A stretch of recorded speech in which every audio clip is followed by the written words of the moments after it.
Hi అండి, welcome back to my channel. నేను మీకు కల్పనానండి. ఎలా ఉన్నారండి? అందరూ బాగున్నారా? మేమైతే బాగున్నామండి. మీరందరూ బాగుండాలని మనస్ఫూర్తిగా కోరుకుంటున్నాను. ఇవాళ వీడియోలో అయితే తమలపాకుతో హల్వా అయితే చేసి చూపించానండి. వీడియోని ఎక్కడ స్కిప్ చేయకుండా చూసి చివరి వరకు మీకు కానీ నచ్చినట్టయితే ఒక లైక్ చేయండి, షేర్ చేయండి, కామెంట్ చేయండి. ఎవరన్నా ఛానల్ కొత్త వాళ్ళు చూస్తున్నట్టయితే సబ్స్క్రైబ్ చేసుకోండి. ఇంకెందుకంటే ఆలస్యం వీడియోలోకి అయితే వెళ్ళిపోదాం. చూడండి, మనం తమలపాకులతో హల్వా అయితే చేస్తున్నామండి. మనం దేవుడికి తెచ్చుకున్నట్టు అవి వింటే ఉంటాయి కదా, అలాంటివి చేసి పెట్టుకొని ప్రసాదం కూడా పెట్టుకోవచ్చు అండి తమలపాకులతో హల్వా. చూడండి, ఇన్ని తీసుకున్నాను నేను. చిన్న కట్టు ఉంటుంది కదా, ఇదైతే తీసుకున్నాను. ఇప్పుడు ఇవన్నీ వేసేసుకొని నీళ్ళల్లో శుభ్రంగా వాష్ చేసుకున్నామండి. శుభ్రంగా మనం అటు ఇటు తిప్పుకొని బాగా కడుక్కోవాలి. మట్టి ఏమీ లేకుండా, ఇసుక ఉంటుంది కదండి, ఇసుక ఏమీ లేకుండా అలాగే కడుక్కోవాలి. శుభ్రంగా వాష్ చేసుకున్నాం కదా. ఇప్పుడు ఈ తొడుములు ఉంటాయి కదా, ఇవైతే గిల్లేసుకుందామండి. తొడుములన్నీ గిల్లేసుకొని మనం ఒక మిక్సీ జార్లో వేసేసుకోవాలి.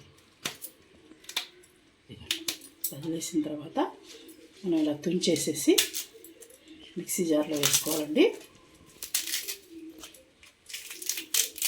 వేసేసుకొని కొంచెం వాటర్ పోసుకోవాలి. చూడండి, ఒక గ్లాస్ అయితే వాటర్ పోస్తున్నాను. పోసేసి మనం గ్రైండ్ చేసుకోవాలి. చూడండి, ఇలాగా వీలైనంత మెత్తగా పట్టేసుకోవాలండి. ఇప్పుడు స్టవ్ మీద ఒక ప్యాన్ పెట్టేసుకుంటున్నాను. చూడండి, ప్యాన్ పెట్టేసుకొని, నేనేం స్టవ్ మంటే లేదండి. చూడండి, ముందు మంటేయకుండా మనం దీన్ని వడపోసేసుకుందాం. వడపోసేసుకొని చూడండి, ఇలా ఇన్ని వాటర్ వచ్చాయి కదా మనకి. ఇప్పుడు దీంట్లో ఒక 2 స్పూన్స్ కార్న్ఫ్లోర్ వేసుకుందామండి. ఎక్కువ అవసరం లేదు, ఒక 2 స్పూన్స్ సరిపోతాయి. బాగా మనం ఉండలు లేకుండా స్టవ్ అంటించకుండానే బాగా కలిపేసుకోవాలండి. మనం స్టవ్ అంటించి పెట్టుకున్నాం అనుకోండి, ఉండలు కట్టేస్తుంది. అందుకని ముందుగా మనం ఇలా కలిపేసుకొని ఉండలు అనేది లేకుండా తర్వాత స్టవ్ అంటించుకోవాలి. చూడండి, ఇప్పుడు మనకి కార్న్ఫ్లోర్ బాగా కలిసిపోయింది కదా.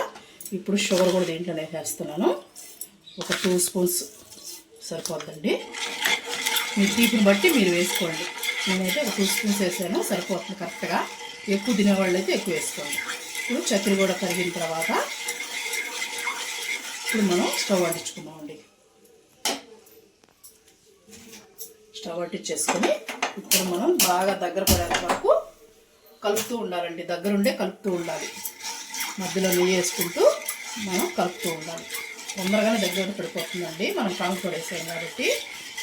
మీకు కార్న్ఫ్లోర్ ఇష్టం లేకపోతే గోధుమ పిండి అయినా వేసుకోండి. చూడండి, ఇలా దగ్గర పడతా ఉందో. ఇలా దగ్గర పడుతున్నప్పుడు మనం ఒక స్పూన్ నెయ్యి అయితే వేసుకోవాలండి. స్పూన్ నెయ్యి వేసుకొని మళ్ళీ కలుపుకుంటూ ఉండాలి.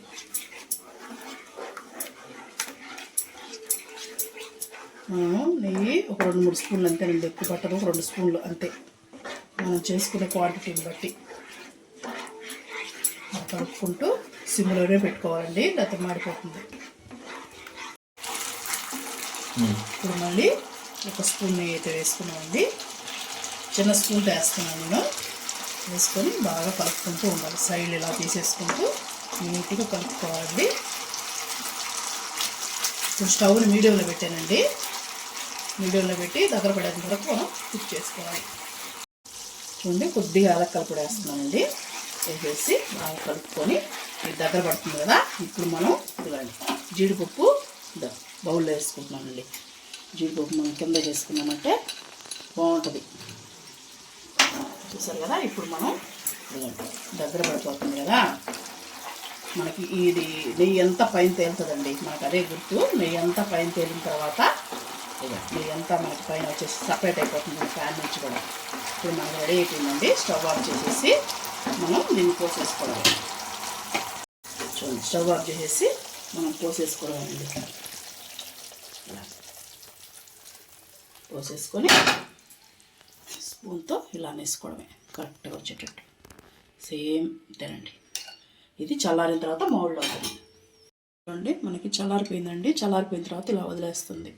ఇప్పుడు మనం ఇలాంటి ప్లేట్ పెట్టుకొని మనం మౌల్డ్ చేసుకోవాలండి. ఇలా పెట్టేసి ఇలా తిప్పేసుకోవాలి. చూడండి, మనం ఇలా కట్ చేసానండి నేను. మనం కట్ చేసుకొని బిళ్ళలుగైనా తినొచ్చు, బిళ్ళలుగైనా వచ్చేస్తాయండి ఈజీగానే.